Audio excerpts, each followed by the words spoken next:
Moon தொலைக்காட்சி நேயர்களுக்கு என் அன்பான வணக்கம். நான் உங்கள் கல்லாவிசு, புதுச்சேரியிலிருந்து. பொதுவா நம்ம குடும்பங்கள் அப்படின்னு சொன்னாலே தாத்தா பாட்டி, அம்மா அப்பா, அத்தை, மாமா, சித்தி, சித்தப்பான்னு ஒரு உறவு கூட்டமே இருக்கும். ஆனா சமீப காலங்களில் அந்த அந்த உறவுகள் எல்லாம் தொலைந்து இன்றைக்கு அம்மா அப்பா ஒரு குழந்தை அல்லது இரண்டு குழந்தைகள் அப்படிங்கிற ஒரு நிலைமைக்கு வந்துருச்சு. இந்த மாதிரியான ஒரு சூழல்ல இந்த முதியோர்கள் அப்படின்னு தாத்தா பாட்டி, என் அம்மா அப்பா கூட ஒரு வயது கடந்து விட்ட நிலையில் அவர்கள் என்ன செய்வது அப்படிங்கிற தெரியாத ஒரு சூழல் இன்றைக்கு நிலவி கொண்டிருக்கிறது. இந்த சூழல்ல தான் முதியோர்களை அரவணைத்து அவர்களுக்கான ஒரு வாழ்க்கையை கவனித்து கொண்டு மிக சிறப்பான ஒரு சேவையை செய்து கொண்டிருக்கிறார்கள் சோபியா மேடம். அவர்களை சந்திப்பதற்காக அவர்களுடைய இல்லம் வந்திருக்கிறோம். வணக்கம்மா. வணக்கம்மா. மேடம், சொல்லுங்க, உங்களுடைய இந்த சேவை எப்ப ஆரம்பிச்சது, எப்படி ஆரம்பிச்சது, இது செய்யணும் அப்படின்னு எப்படி தோணுச்சு உங்களுக்கு? இது எப்படின்னு கேட்டீங்கன்னா, உறவுகளால் நிராகரிக்கப்பட்டவர்கள் முதல்ல அந்த வழி எனக்கு வரணும். அந்த நிராகரிப்புன்றது எனக்கு வரணும். அது எனக்கு வந்த உடனே தான் அடுத்தது என்ன செய்யறதுன்னு தெரியாம துவக்கினதுதான் இந்த முதியோர் இல்லமே. தவிர நிராகரிப்புன்னு ஒண்ணு வந்துட்டாலே நம்ம அடுத்தது என்ன செய்யணும்ன்றத பத்தி நம்ம யோசிக்க ஆரம்பிப்போம். அத செயல் திட்டத்தை நம்ம செயல்படுத்த பார்த்து அடுத்த யோசனை என்ன, நம்மள மாதிரி யார் நிராகரிப்புல இருக்கிறாங்க, அந்த யோசனை இதெல்லாம் சேர்ந்து பயன்படுத்துனதுதான் இந்த முதியோர் இல்லம். இது அவ்வளோ ஒரு இதுவா இது வரல. இது என் குடும்பத்தால நிராகரிக்கப்பட்டேன். ரெண்டாவது, நிறைய விஷயங்கள், நிறைய ஏமாற்றங்கள், பணம், நகை இதெல்லாம் ஏமாற்றப்பட்டு நிற்கதியா நின்ன பிறகு சரி இதுக்கு மேல இதோடைய சேவை தான் நம்மள அழைக்குதுன்னு நினைச்சு இந்த வழியில நான் நடந்துட்டு வரேன். ஒருத்தவங்களும் அவங்களுடைய பேக்ரவுண்ட் சொல்ல பார்த்து உலகத்துல இப்படிலாம் இருக்கா, அப்ப என் கஷ்டம் அது பெருசு இல்லை, என்னை விட நிறைய பேர் கஷ்டப்படுறாங்க, நம்மளால முடிஞ்சது அவங்களுக்கு ஏதாவது நம்ம பண்ணணும்ன்ற மோட்டிவ்ல இறங்கினேன். இறங்கி நானும் செய்ய பார்த்து அது எனக்கு ஒருத்தவங்களையும் சந்திக்க பார்த்து பேச பார்த்து அது எனக்கு படிப்படியா ஒரு படிப்பினையை கொண்டு இது அதுல ஒரு மனசு ஐக்கியப்பட்டு போச்சு.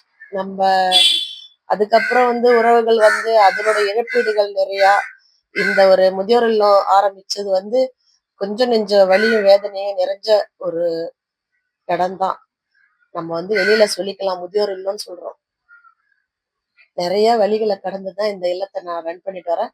இருந்தாலும் இங்க இருக்கிறவங்கள கூட இருக்க பார்த்து நான் சந்தோஷங்களை மட்டும்தான் இவங்க கூட நான் பகிர்ந்தேன் தவிர என்னுடைய வேதனையும் கஷ்டத்தையும் இவங்க கூட நான் ஒரு நாள் பகிர்ந்துக்கிறது கிடையவே கிடையாது. ஏன்னா நான் வெளியில என்ன கஷ்டங்களை அனுபவிச்சாலும் எனக்கு இவங்க உள்ள நுழைஞ்ச உடனே என்னுடைய பிள்ளைகளா தான் நான் பார்க்கிறேன்.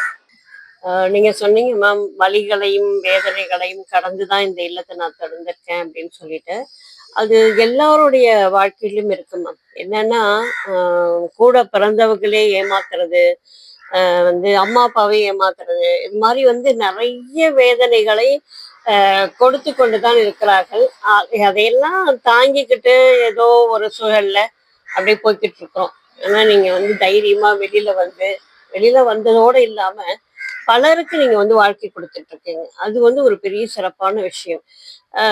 நம்ம பாதிக்கப்படுறோம் அப்படிங்கிறத தாண்டி இன்னொருத்தவங்க பாதிக்கப்பட்டு இருக்காங்க, அவங்கள நம்ம காப்பாற்றணும் அப்படிங்கிற எண்ணம் எப்படி வந்தது மேடம்? கொரோனான்னு ஒண்ணு இருந்தது. இப்ப அது நிறைய நிறைய எல்லாருடைய மனநிலையும் நிறைய மாற்றப்பட்டு இருந்தது.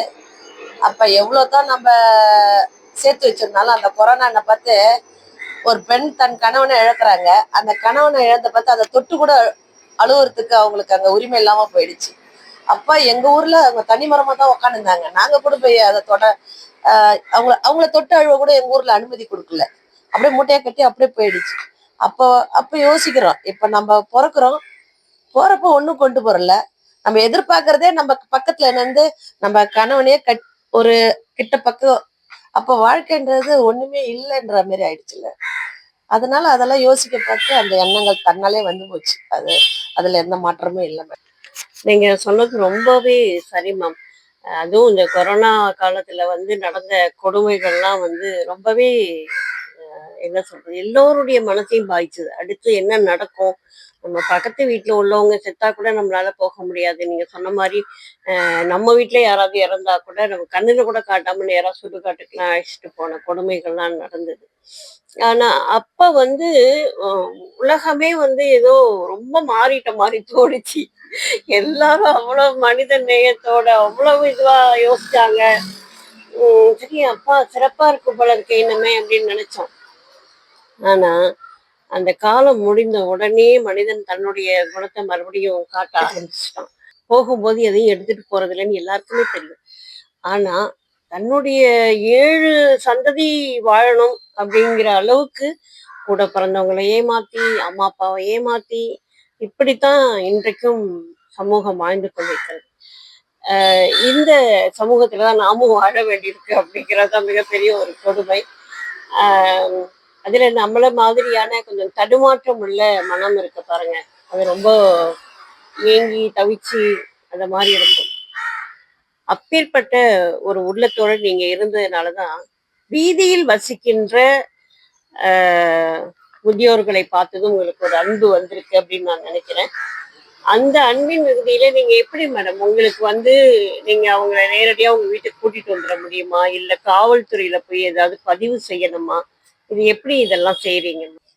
முதல்ல ஒருத்தவங்க வீதியில வந்துட்டாங்கன்னா, எந்த ஏரியாவுல எந்த இடத்துல இருக்கிறாங்களோ அந்த ஏரியா காவல் நிலையத்துல இருந்து எங்களுக்கு கால் வரும். இந்த மாதிரி ஒருத்தவங்க இருக்கிறாங்க, நீங்க டேக் ஓவர் பண்ணி இட்டுட்டு போக முடியுமான்னு கேட்பாங்க. அந்த அப்ப அவங்க சொல்ல பார்த்து எங்களுக்கு அந்த அந்த நேரத்துல எங்களுக்கு இடம் காலியா இருந்தான்றது இல்ல. ஆக்சுவலா அவங்கள எப்படியா இருந்தாலும் கூட்டிட்டு வந்துடணும் தான் நாங்க பார்ப்போம். போய் எந்த நைட் 2 மணியா இருந்தாலும் சரி, 12 மணியா இருந்தாலும் சரி, எந்த டைமா இருந்தாலும் சரி, பார்க்காம போய் அவங்கள கூட்டிட்டு வந்துட்டு அதே நேரமே அவங்கள வாஷ் பண்ணிட்டு, அவங்களுக்கு முடியல அவங்கள ரோட்ல இருந்து உள்ள சேர்க்கறதுக்கு முன்னாடி அவங்கள மருத்துவ ரீதியா அவங்க உடம்ப பார்க்கணும் ஃபர்ஸ்ட். ரெண்டாவது அவங்கள கிளீன் பண்ணணும். அவங்களுக்கு என்னவோ எது எது எப்படி வந்தாங்க, என்ன அவங்களோட பேக்ரவுண்டு நம்மளுக்கு ஒண்ணும் தெரியாது. அவங்க என்ன நிலையில இருக்கிறாங்கன்னு சொல்லிட்டு அவங்கள டாக்டர் கிட்ட போய் முதல் செக்அப் பண்ணணும். இதெல்லாம் பண்ணிட்டு தான் அவங்கள வந்து நாங்க உள்ள கொண்டு வருவோம். இதுக்கு நம்மளுடைய அந்த ஏரியா போலீஸ்காரங்க நம்மளுக்கு ஒத்துழைப்பு கொடுப்பாங்க. அவங்க மூலியமா வர்றவங்களுக்கு கட்டாயம் அவங்களுடைய ஒத்துழைப்பும் மருத்துவர்களுடைய ஒத்துழைப்பும் நமக்கு இருக்கும். அதனால அவங்கள சேர்க்கறத பத்தி நம்மளுக்கு எந்த கவலையும் இல்லை. அவங்களும் நம்ம கூட சேர்ந்து உதவி செய்வாங்க.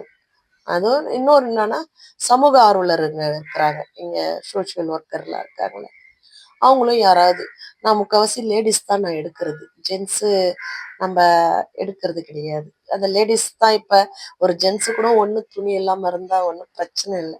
ஒரு லேடிஸ் துணி இல்லாம இருந்தா அது அது அது என்ன டைம் எனக்கு கால் வந்தாலும் நான் ஓடிடுவேன். ஏன்னு கேட்டா ஒரு பொண்ணு, அதுதான் கஷ்டம். அதனால எங்க முதியோர் இல்லத்துல பெண்களுக்கு ஏதாச்சும் ஒண்ணுன்னா டக்குன்னு போய் நின்று நான் கூப்பிட்டு வந்து வச்சுப்பேன். அது என்னவோ அதை முறைப்பிரகாரம் செஞ்சா நம்மளுக்கு எந்த பிரச்சனையும் இருக்காது. நம்ம யாருக்கும் கை கட்டி நின்று பதில் சொல்ல வேண்டியதில்லை. ஆஹ் இன்றைக்கு வந்து உங்களுக்கு இது வந்து சுலபமா இருக்குமா? ஆரம்ப காலகட்டம்னு ஒண்ணு இருக்கும் இல்லையா? உங்களுக்கு வீடு கிடைக்கிறது கஷ்டமா இருந்திருக்கும்.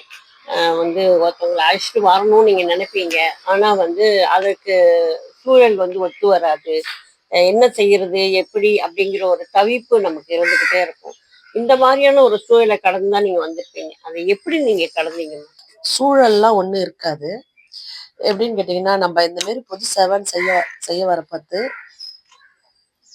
நிறைய பேர் ஹெல்ப் பண்ணுவாங்க நம்மளுக்கு.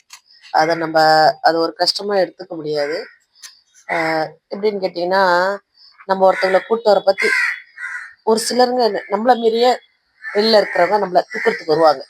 அவங்கள தூக்குறதுக்கு எங்களுக்கு கஷ்டமா இருக்கும். நானும் பிசி, லேடிஸ் பிசி இல்லைன்னா யாராவது இருந்தாங்கன்னா தூக்க பார்த்து போறவங்க வந்து கை கொடுப்பாங்க. அது இன்னும் நல்லவங்க நம்ம ஊர்ல இருக்காங்க. அதை நம்ம வந்து பயன்படுத்திக்கிற விதம் தான் இருக்குது. என் கூட பயணிச்சுங்க எல்லா சமூக ஆர்வலர்களுமே சரி, எந்த நேரத்துல எப்ப கூட்டாலுமே வந்து என் கூட பணி செய்யறதுக்கு தயாரா இருக்கிறவங்க தான். ஆயிரத்துக்குள்ள எங்களுக்குள்ள கருத்து வேறுபாடு இருந்தாலும் ஒரு பிரச்சனைன்னு இருக்க பார்த்து வந்து எனக்கு தோல் கொடுப்பாங்க. நம்ம வந்து நம்ம முழுமையா நம்ம செஞ்சோம்னா, எந்த எதிர்பார்ப்பும் இல்லாம நம்ம முழுமையா ஆத்ம திருத்தோட நம்ம செஞ்சோம்னா நம்மளுக்கு உதவுறதுக்கு நிறைய பேர் முன் வருவாங்க. அதுல எந்த ஒரு மாற்றமும் இல்லை. இது வந்து நான் ஒரு வழியா இருந்தாலும் அது அன்பான வழியா நான் எடுத்துக்கிறது. அத ஒரு கஷ்டமா எடுத்துக்கிறது. ரொம்ப சிறப்பான பதில் மேம். மனசுக்கு சந்தோஷமாவும் இருக்கு. அதே சமயத்துல நீங்க வந்து யாரோ ஒருத்தர் அழைச்சிட்டு வந்துடுறீங்க. என்னைக்கோ ஒரு நாளைக்கு அவங்க ரிலேஷன் வந்து எப்படி நீங்க இந்த மாதிரி கூட்டிட்டு வந்தீங்க, எங்க அம்மாவும் எங்க கிட்ட போட்டாங்க, அந்த மாதிரி ஏதாவது அனுபவங்கள் ஏதாவது ஆஹ் எதிர்பார்க்காத சில அனுபவங்கள் நடக்கும் இல்லைங்களா? அது மாதிரி ஏதாவது அனுபவங்கள் நடந்திருக்கா மேம்? சொல்றேன்னு தப்பா நினைச்சுக்காதீங்க.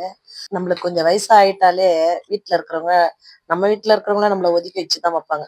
உன்னை தேடிட்டு வராங்கன்னா உன் மேல சொத்து இருக்கணும், தேடிட்டு வருவாங்க. ஒண்ணு இல்லைன்னா யாரும் தேடிட்டு வர மாட்டாங்க. பிள்ளைக்கு போன் அடிச்சா கூட யாரும் தெரியலங்க, ராங் நம்பருங்க வைங்கன்னுவாங்க. நாங்களா நோண்டி கீண்டி ஏதாவது நம்பரை எடுத்து நாங்க அவங்கள ரேஸ் அவுட் பண்ணி நாங்க கிட்ட போனாலும், இல்லைங்க அவங்களாம் எப்பயோ போயிட்டாங்க, அதெல்லாம் ஒண்ணு, அவங்க எங்களை விட்டு எப்பயோ போயிட்டாங்க, அவங்களுக்கு எங்களுக்கு இவ்வளவு நல்லா டச் இல்லைங்க சொல்றாங்க. இதே அவங்ககிட்ட சொத்து ஏதாச்சும் இருந்து வழி தவறி வந்துட்டாங்கன்னா அது சண்டை போட்டு கூட்டு போறாங்க. உலகம் அப்படிதான் இருக்கு. அதனால வந்து அதை மாத்த யாரும் இல்லை. அந்த மாதிரி ஒரு பிரச்சனை எனக்கு வந்ததும் கிடையாது. ஒரு சில இடத்துல அது நடந்திருக்கு. அவங்க என்கிட்ட வந்து பகிர்ந்துருக்குறாங்க, இந்த மாதிரி இந்த அம்மா எப்படி இருக்கு, அதனால வந்து இந்த மாதிரிலாம் பண்றாங்கன்னு. அது நான் கேட்டிருக்கேன். ஆனா என்னுடைய ஹோம்ல அந்த மாதிரி நடந்ததா இல்லை. மனசு வலிக்குது இல்லையா? இந்த மாதிரியான உறவுகள் இருந்தா என்ன, செத்தா என்ன அப்படின்னு தான் தோணுது. ஆனா நான் வந்து வேற ஒரு முதியோர் இல்லத்துல அதை கேள்விப்பட்டிருக்கேன். வந்து உண்மையான பாசம் இன்னும் இருக்கு மேடம். அந்த அம்மாவுக்கு கொஞ்சம் மனநல சரியில்லாம அவங்க வெளியில போயிட்டாங்க. இவங்க வந்து ஊர் பூரா தேடி இருக்காங்க, இவங்கள காணும். இந்த மாதிரி ஒருத்தவங்க முதியோர் இல்லத்துல வந்து அவங்க சேர்த்து விட்டுட்டு அவங்க போயிட்டாங்க. ஸோ அதுக்கப்புறம் வந்து அந்த இல்லத்துல இருக்காங்கன்னு வந்து தேடி கண்டுபிடிச்சி ஒரே அழுக அழைச்சிட்டு போன கதையெல்லாம் நடந்திருக்கு. அந்த மாதிரியும் உள்ளங்கள் இருக்கு. ஆனா நீங்க சொன்ன மாதிரி அவங்க அவங்க கிட்ட ஏதாவது பணம் அந்த மாதிரி ஏதாவது இருந்தாதான் அது கூடுதலாக அன்பா பரிமாணம் எடுக்கிறது அப்படின்னையும் ஒன்னத்தையும் நம்ம சொல்லித்தான் ஆக வேண்டியிருக்கு. இங்க வந்து தங்கி இருக்கிற முதியோர்கள் பெண்களா தான் நாங்க எடுப்போம் அப்படின்னு சொல்லியிருக்கீங்க. அவங்க கிட்ட வந்து உங்களுக்கு வந்து பார்த்து மனம் நெகிழ்ந்த அல்லது வந்து ரொம்ப சந்தோஷப்பட்ட இவங்களை நம்ம அடைஞ்சிருக்கிறோம் அப்படின்னு சந்தோஷப்பட்ட விஷயங்கள் ஏதாவது இருக்குதா மேடம்? நிறைய விஷயம் மேம், நிறைய விஷயம். அது சொல்றதுக்கு முடியாமலாம் இருக்கு, நிறைய விஷயங்கள் இருக்கு. நான் சமீபத்துல என்னோட கணவர் இறந்துட்டாங்க. கணவர் இறந்து 16 நாள் வந்து நான் அங்க இருக்க வேண்டிய சூழ்நிலை வந்துருச்சு. அப்ப அந்த 16 நாள் என் கணவரை இழந்த ஒரு வலி வேதனை இருந்தது. இருந்தாலும் இந்த பிள்ளைங்களை 18 பிள்ளைங்களை விட்டுட்டு போயிட்டோமேன்ற வேதனை அது அது தலை தூக்கி போச்சு. அப்ப நானு அந்த 16 நான் முடியிற வரைக்கும் இந்த 18 பேரும் என்ன ஒரு தாயை காணுன்ற மாதிரி எல்லாம் பரதேசி போயிட்டு ஒரே வந்த உடனே என்னை கட்டி பிடிச்சு ஒரே என்னம்மா என்ன வந்து அவங்க வந்து எப்படின்னா ஒரு குழந்தை மாரி பாத்துக்கிட்டாங்க. இன்னைக்கு வந்து வெளியே எங்க போயிட்டு வந்துட்டாலும் சரி, யாருக்கிட்டயாச்சும் ஏதாச்சும் கேட்க போயிட்டு வந்தாலும் சரி, வெளியே போயிட்டு உள்ள நுழைஞ்சாலே போறோம் எல்லாமே. ஒரு குழந்தை உள்ள வந்தா ஒரு தாய் ஒரு ஆவலா பார்க்காது. இன்னும் இப்ப ஒரு அம்மா உள்ள வராங்க, அம்மா உள்ள வராங்களேன்னு ஒரு குழந்தைங்களா என்ன வாங்கிட்டு வந்தாங்க அப்படி பார்க்க அந்த ஏக்கத்தோட தான் அவங்க என்ன பார்ப்பாங்க. என்னம்மா வந்த உடனே தண்ணி எடுத்து கொடுக்கறது, குடிமா, கஷ்டப்பட்டுட்டு வந்தியா, அப்படி அந்த ஒரு விசாரணை. கொஞ்சம் நான் லேட்டா எழுந்திரிச்சுன்னா ஒரு தாய் மாதிரி வந்து என்னம்மா என்னமாச்சு கேட்கறது. ஒரு சிலர்களுக்கெல்லாம் மனநிலை சரியில்லாதவங்களா இருக்கிறாங்க. நான் அழுதட்டு நான் தொடச்சிட்டு போயிடுவேன். அவங்க வந்து அது சரியில்லாட்டினாலும் ஏன் உன்னை யாராவது அடிச்சுட்டாங்களான்னு கேட்பாங்க.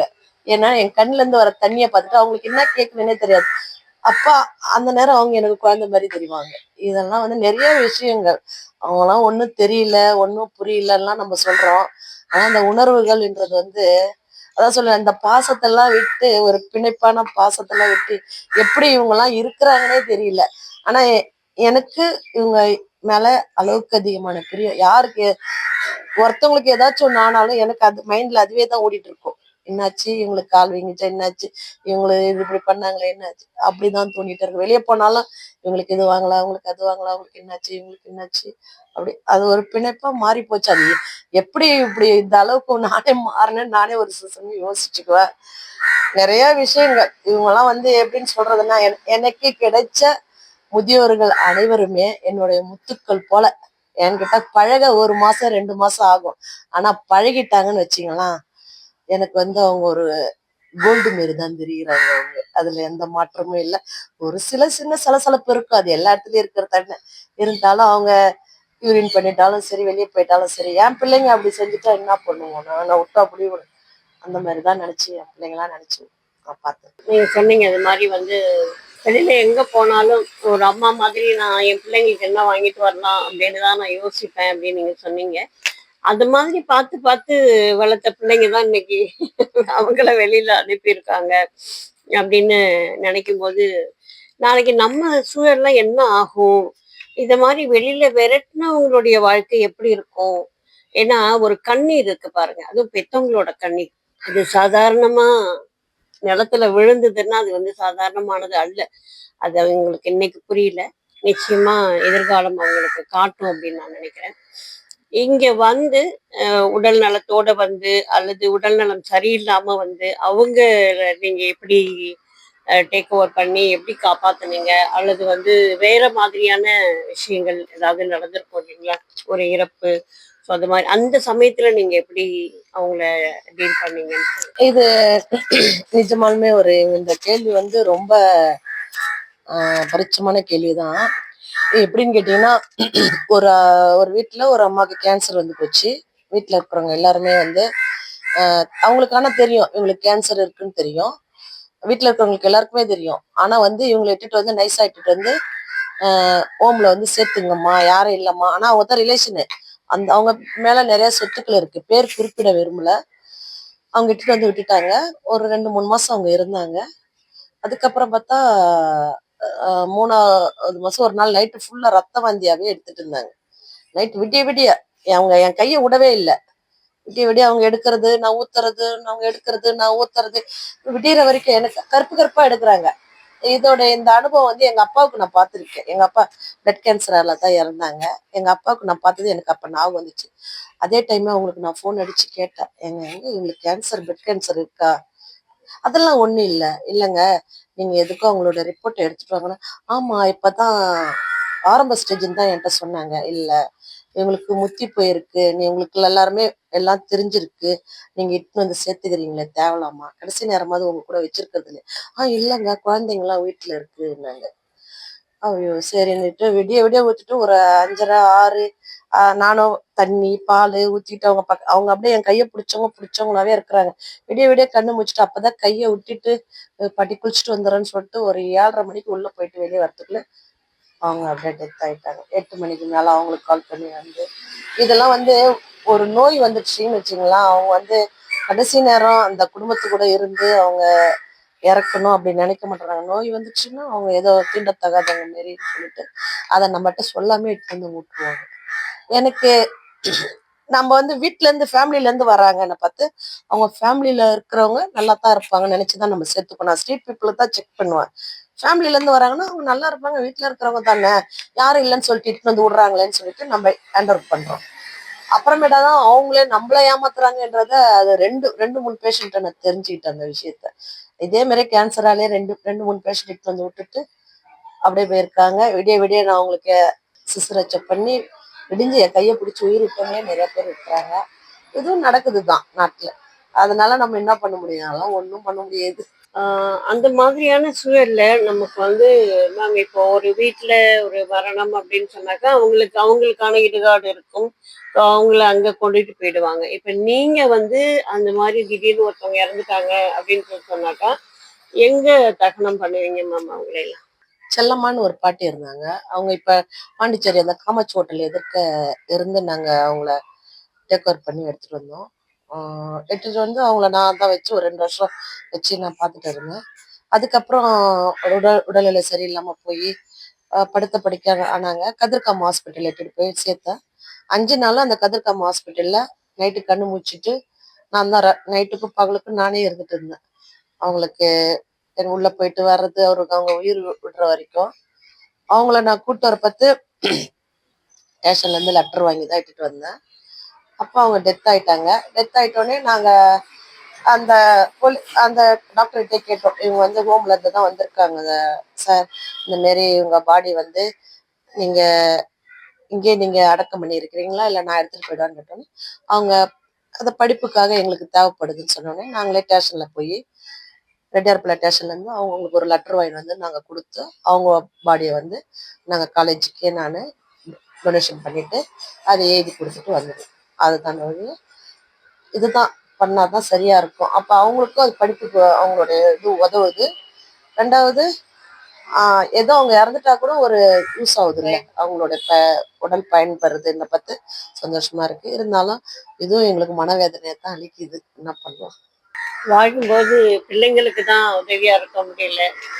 மரணத்தை தழுவிய பிறகு இந்த உலகத்துக்கு அவங்க உதவியா இருக்கிறாங்க அப்படின்னு உண்மையிலேயே அது வந்து பெரிய கொடுப்பனை தான் மேம். இப்போ இங்க எல்லாரும் ஒண்ணா இருப்பாங்க, இந்த பாட்டி எல்லாம் ஒண்ணா இருப்பாங்க.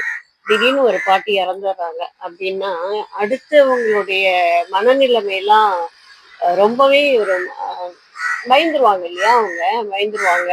இங்க போனவங்க வரலையே, நாளைக்கு நமக்கும் இதே கதி தானே அப்படின்லாம் யோசனை பண்ணுவாங்க. அப்ப இவங்களுடைய ரியாக்ஷன்லாம் எப்படி இருக்கும்? இதுல நான் கொஞ்சம் சுயநலவாதி தான். நிறைய இந்த விஷயத்துல நிறைய பொய் சொல்லுவேன் நானு. நீங்க தப்பா நினைச்சுக்காதீங்க.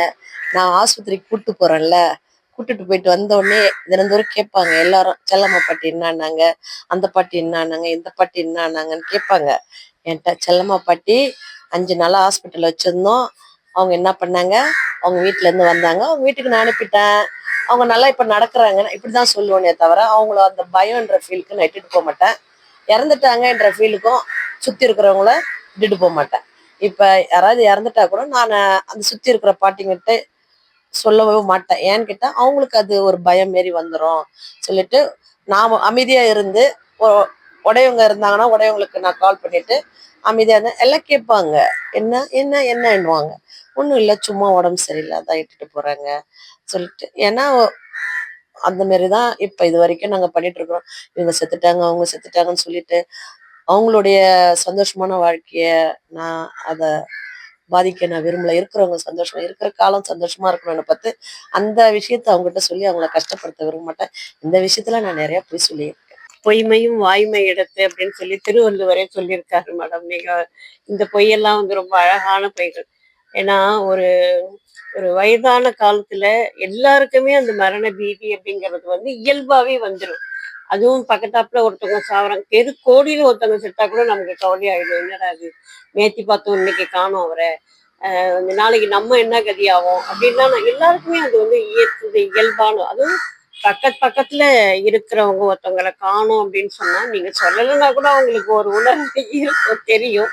இருந்தாலும் இந்த பொய்யை ரொம்ப நீங்க அழகா சொல்லி அவங்கள வழி நடத்துறது அப்படிங்கிறது வந்து இதுதான் ஒரு தாய்மையின் குணம் அப்படின்னு கூட நான் சொல்லுவேன்.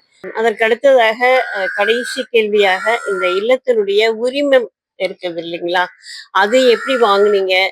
நிறைய சிரமப்பட்டீங்களா, அல்லது வந்து சுலபமாக உங்களுக்கு கிடைச்சதா அப்படிங்கறத சொல்லுங்கம்மா. உரிமம்ன்றது வந்து ரொம்ப கஷ்டம்.